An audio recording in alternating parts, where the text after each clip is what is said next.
Most people wake up reactive. They grab their phone, scroll through other people's lives, check messages, absorb bad news, and let the world tell them how to feel before they've even told themselves who they are. And then they wonder why they're behind. If you don't win the morning, you will lose the day, because the morning is not just a time on the clock. It's a battleground. It's where discipline fights distraction. It's where purpose fights procrastination. It's where vision either gets clarity or gets clouded. High performers don't have better days. They build them starting before 8 a.m. You don't need 5 more hours. You need 1 intentional hour. You don't need more motivation. You need a decision. You don't need a new opportunity. You need a new routine. The first hour after you wake up determines your focus, your energy, your income, and your influence. Win the morning, and you give yourself permission to win everything else. Let me tell you something that most people will never admit.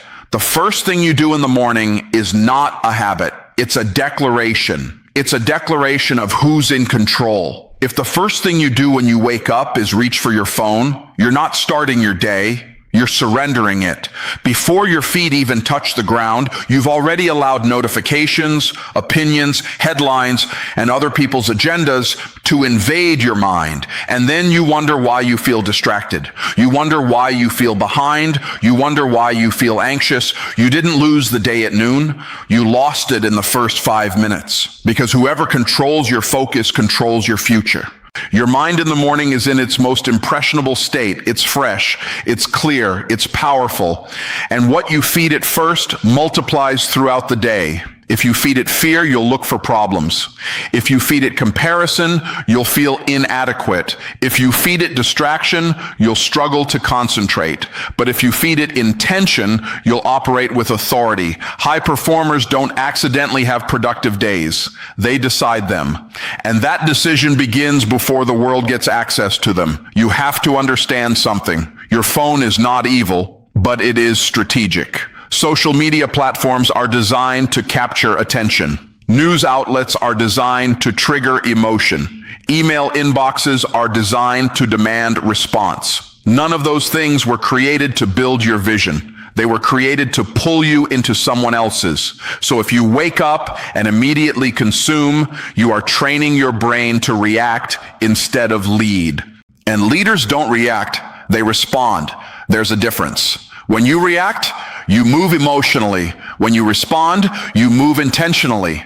The morning determines which one you'll do for the next 16 hours. Instead of grabbing your phone, grab control. Before you allow any outside voice to speak into your life, speak into your own. Remind yourself who you are. Remind yourself what you're building. Remind yourself what matters. Because if you don't define your identity early, the world will assign you one. You don't need 2 hours. You need discipline. 5 minutes of gratitude will shift your perspective. 10 minutes of reading something that stretches your thinking will sharpen your mind. A few moments of silence will center your emotions. When you take ownership of your mental state first thing in the morning, you stop being a victim of circumstances and start becoming a creator of outcomes. Let me challenge you with this. What if the only reason you feel overwhelmed is because you start every day overstimulated? Think about it. Notifications, emails, breaking news, messages, comparisons, expectations, all before breakfast. Your brain hasn't even had time to wake up, and it's already in defense mode. That's not strength, that's survival. And you weren't created just to survive your day. You were created to build, to influence, to produce, to multiply. But multiplication requires focus, and focus requires boundaries. One of the most powerful boundaries you can set is this: no consumption before creation. Before you check messages, create momentum.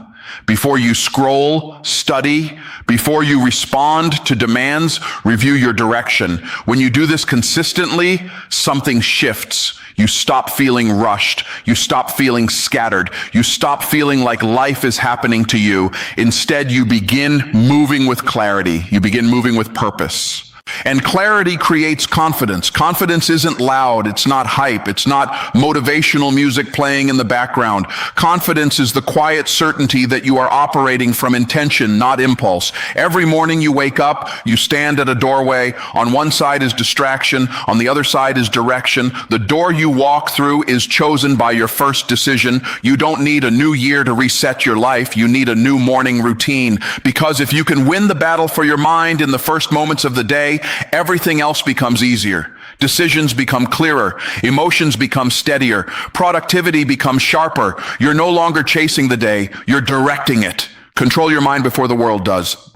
Win that first battle, and the rest of the day will follow. Let me take you deeper, because winning the morning is not just about productivity. It's about alignment. And if you get this part wrong, everything else becomes heavier than it has to be. Most people wake up and immediately think about their goals, their deadlines, their bills, their responsibilities, their ambitions, and there's nothing wrong with goals. But if you seek goals before you seek alignment, you'll end up chasing success with a stressed spirit. Pressure increases when purpose decreases. You are not designed to carry the weight of your future by yourself. And yet, that's exactly what most people try to do every single morning. They wake up already tense, already calculating, already strategizing, already worried, and they haven't even grounded themselves in who gives them breath. If you start your morning connected to the source, you move differently. When you seek God before you seek goals, you're not just checking a spiritual box. You're calibrating your internal compass. You're reminding yourself that your value is not tied to your performance. You're remembering that provision doesn't come from your hustle alone. You're aligning your ambition with assignment. And that changes everything. Because when you're aligned, you don't chase, you attract. When you're aligned, you don't panic, you prepare. When you're aligned, you don't strive, you steward. The morning is quiet for a reason. It's an invitation. Before the emails start coming in, before the phone starts ringing, before the meetings begin, there's a window where your heart is open and your mind is clear. That's not accidental. That's strategic. Instead of filling that silence with noise, fill it with presence. Pray, not just asking for things, but listening. Express gratitude before you express requests. Gratitude shifts you from scarcity to sufficiency. When you acknowledge what you already have, you stop operating from desperation. And desperation is expensive. Desperate decisions cost you peace. Desperate partnerships cost you time. Desperate opportunities cost you integrity. But when you start your day centered spiritually, you operate from overflow instead of lack. Let me tell you something powerful. Clarity is more valuable than motivation. And clarity doesn't come from scrolling. It doesn't come from rushing. It comes from stillness. It comes from seeking wisdom before strategy. When you take time in the morning to align your spirit, you begin to see the day differently. Problems look smaller, delays look intentional, closed doors don't feel personal. You understand that not every opportunity is an assignment, not every open door is yours to walk through. That discernment saves you years. Alignment first, assignment second. Too many people run into their day trying to execute without first being centered, and when you execute without alignment, you might achieve things, but you won't enjoy them. You might gain influence, but lose peace. You might increase income, but increase anxiety with it. What good is winning the day if you lose your soul in the process? When you start with prayer and reflection, you're not being passive, you're being strategic, you're inviting wisdom into your decisions, you're surrendering outcomes you can't control, you're acknowledging that while you are responsible for effort, you are not sovereign over results. That realization removes pressure, and when pressure is removed, performance improves. There's a confidence that comes from knowing you're not operating alone. There's a calmness that comes from trusting that even interruptions have purpose. Instead of reacting emotionally to every inconvenience, you respond with perspective. You stop asking, why is this happening to me? And start asking, what is this preparing me for? That shift in mindset changes the quality of your entire day. If you win spiritually in the morning, you win emotionally in the afternoon. Because when challenges arise, and they will, you're not shaken. You're steady. You're not frantic. You're focused. The world is loud, it's demanding, it's urgent, but urgency is not always importance. When you begin your day in alignment, you develop the ability to distinguish between what feels pressing and what is truly purposeful. And that's how leaders move. They don't just move fast, they move right. So before you check your goals, check your heart. Before you review your to-do list, renew your mind. Before you chase success, seek wisdom. Because success without alignment is stressful, but success with alignment is sustainable. Seek Him first, and let everything else fall into order. Now let's make this practical, because winning the morning is not just spiritual, and it's not just mental, it's physical. You are not a floating spirit with a business plan. You live in a body. And if your body is sluggish, your vision will feel heavy. Energy is currency. Some people say they want more money. What they really need is more energy. Because if I gave you $1 million opportunity, but you woke up tired, stiff, unfocused, and lethargic every day, you wouldn't manage it well. Expansion requires capacity, and capacity is directly connected to energy. When you wake up in the morning, your body has been still for 6 to 8 hours. Your blood flow has slowed. Your muscles are tight. Your breathing has been shallow. And then most people roll over, grab their phone, and stay still even longer. They start the day in a passive state and wonder why they feel behind before 9 a.m. Motion creates momentum. You don't have to run 5 miles. You don't have to become a professional athlete, but you do have to signal to your body that you are alive on purpose. Stretch, walk, do push-ups. Step outside and breathe deeply. Get your heart rate elevated. Because when you move your body, you are telling your brain, we are active, we are disciplined, we are intentional, and your brain responds accordingly. There's a neurological shift that happens when you move. Blood flows, oxygen increases, chemicals associated with focus and confidence are released. You literally change your state, and state determines performance. If you start the day in a low energy state, everything will feel like effort. Emails feel heavier, conversations feel draining, decisions feel overwhelming. But if you start the day activated, the same tasks feel manageable, not because they changed, but because you did. High performers protect their energy more than they protect their time. Time management is important, but energy management is powerful. You can have 2 hours free and accomplish nothing if you're exhausted, or you can have 30 focus minutes with high energy and move mountains. When you move your body in the morning, you're not just exercising muscles, you're building discipline. You're proving to yourself that you can do something uncomfortable on purpose. And that psychological win spills into every other area of your life. Because if you can push through physical resistance at 6 a.m., you can push through mental resistance at 2 p.m. Most people negotiate with themselves in the morning. I'll do it later. I don't feel like it. Maybe tomorrow.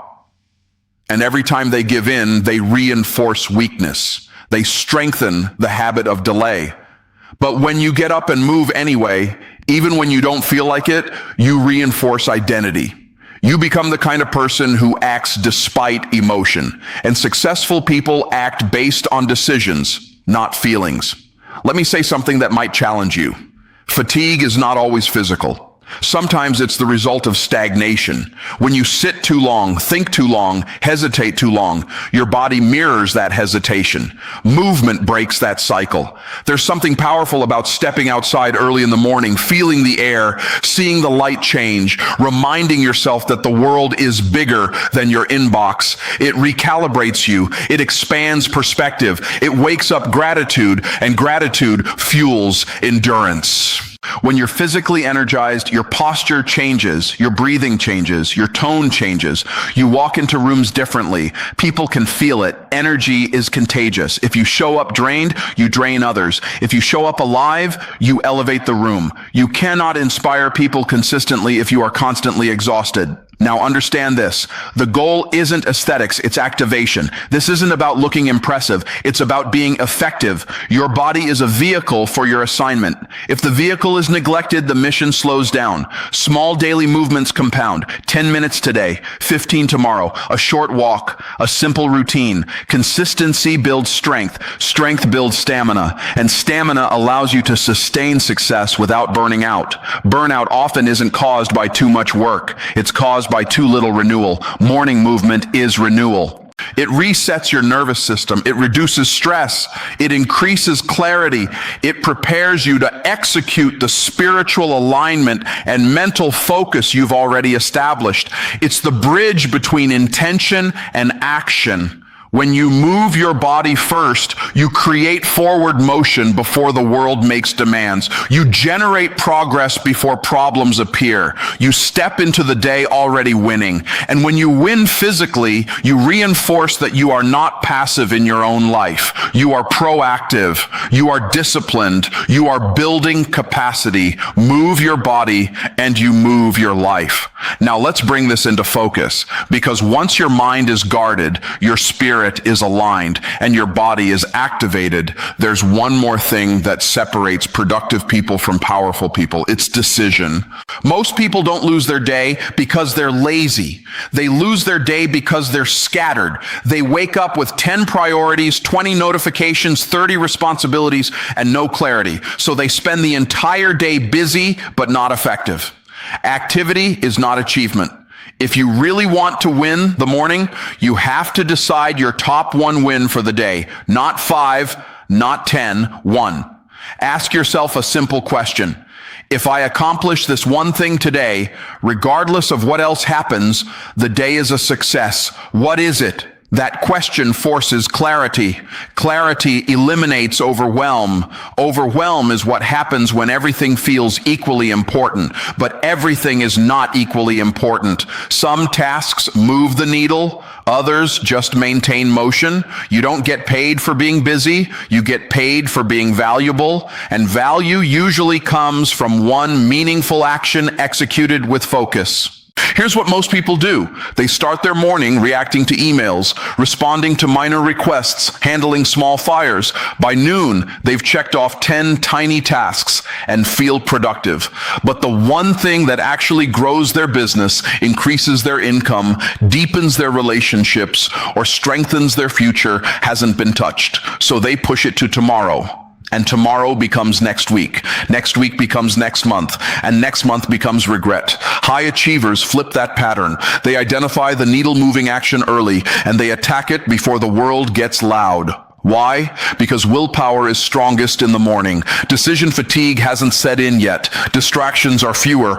Energy is higher. If you handle your most important task first, you create momentum that carries you through the rest of the day. Momentum builds confidence. There is something powerful about knowing by 10 a.m. that you've already advanced your vision. Even if the afternoon gets messy, even if unexpected problems show up, even if things don't go perfectly, you already secured a win, and wins compound. Confidence doesn't come from affirmations alone.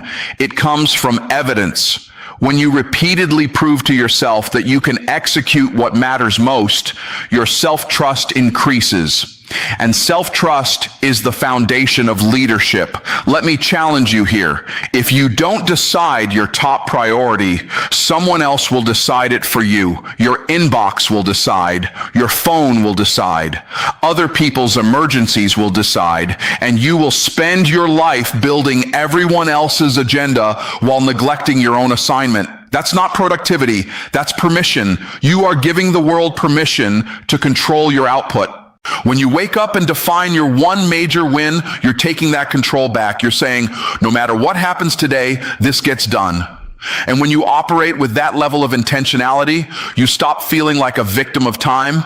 Instead of reacting all day, you're executing strategically. Now understand, this doesn't mean you ignore everything else. It means you anchor your day around what matters most. Once the anchor is set, the waves can come, but you won't drift. Most people drift through their days. They start one task, get interrupted, start another, check their phone, respond to a message, remember something else, and by evening, they're exhausted without progress.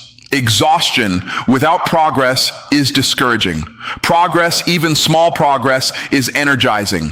When you define your top win early, you remove ambiguity. Ambiguity drains energy. Decision-making burns mental fuel. But when the decision is already made, execution becomes simpler. This is why planning the night before or the first few minutes of the morning is powerful. You're not asking what should I do now? Every hour. You already know. And when you know, you move faster. Let me say it like this. Success is less about doing more and more about doing what matters most consistently. The world rewards focused effort, not scattered motion. So tomorrow morning, after you've guarded your mind, aligned your spirit, and activated your body, sit down and identify that one thing. Write it down, make it visible, commit to it, then do it before you do anything else. Because when you win the most important battle early, the rest of the day becomes maintenance. Decide your one win and make the day earn your attention. Now let me bring this home because everything we've talked about leads to this final discipline. You've guarded your mind, you've aligned your spirit, you've moved your body, you've identified your one major win. But if you break this last principle, you will slowly undo all the others. Build before you browse. Most people wake up and immediately start consuming. They scroll, they check notifications, they read comments, they watch what everybody else is doing, and by the time they start creating anything of their own, their mental energy has already been spent reacting to someone else's life. Consumption is easy. Creation is valuable. The problem isn't that browsing exists. The problem is the order. When you consume first, you shrink your originality. You dilute your focus. You compare before you create. And comparison is one of the fastest ways to kill momentum. You wake up with a fresh mind, ideas available, creativity present, clarity intact. Then you scroll for 20 minutes and suddenly you're thinking about someone else's success, someone else's vacation, someone else's announcement. Now your energy has shifted. Now your mind is fragmented, and fragmented focus produces fragmented results. The morning is when your creativity is at its peak, your brain is rested, your subconscious has been processing ideas all night, solutions are closer to the surface, vision is clearer, that is prime building time. So instead of asking what's happening online, ask what can I build today? Write before you read, plan before you post, create before you consume. When you build first, you establish identity. You remind yourself that you are a producer, not just an observer. You are a contributor, not just a consumer. And that shift in identity changes your trajectory. Consumers wait, creators initiate. If you spend the first hour of your day browsing, you train your brain to look outward for stimulation. But if you spend the first hour building, you train your brain to look inward for solutions. That's where confidence comes from, because every time you create something, a plan, a piece of content, a proposal, a strategy, a workout, a journal entry, you leave evidence that you are capable of producing value. And value creation is what separates average earners from exceptional ones. Let me say something clearly. Income follows value, and value follows creation. If you want to increase your income, increase your output. But you cannot increase output if your best hours are spent consuming. Most people give their sharpest energy to scrolling and their leftover energy to building. Then they wonder why growth is slow. Flip the order. Protect your first hour like it's an investment. Because it is. It's an investment into your future capacity. The world can wait. Notifications can wait. Trends can wait. But your calling cannot. There is something powerful about knowing that before the world even knew you were awake, you already built something. You wrote something, you designed something, you strengthened something, you advanced something. That creates internal momentum, and momentum is fragile. If you start your day browsing, you're borrowing other people's momentum. But when you build first, you generate your own. Now understand, this doesn't require perfection. It requires priority. Even 30 focused minutes of building before browsing can change the entire rhythm of your day, because once you've created, you approach consumption differently. You're no longer scrolling aimlessly. You're scanning strategically. You're not looking for validation. You're looking for information. That's a different posture, and posture determines position. If you want to lead in your industry, in your business, in your family, you cannot live in reaction mode. You must initiate. And initiation happens in private, focused, disciplined morning moments. The world celebrates what you build publicly, but it never sees what you protected privately. So tomorrow morning, before you unlock your phone and let the world in, ask yourself one question. What can I create right now that moves my life forward? Then do that first. Because when you build before you browse, you don't just win the morning, you set the standard for your entire life. Create first, and let the world respond later.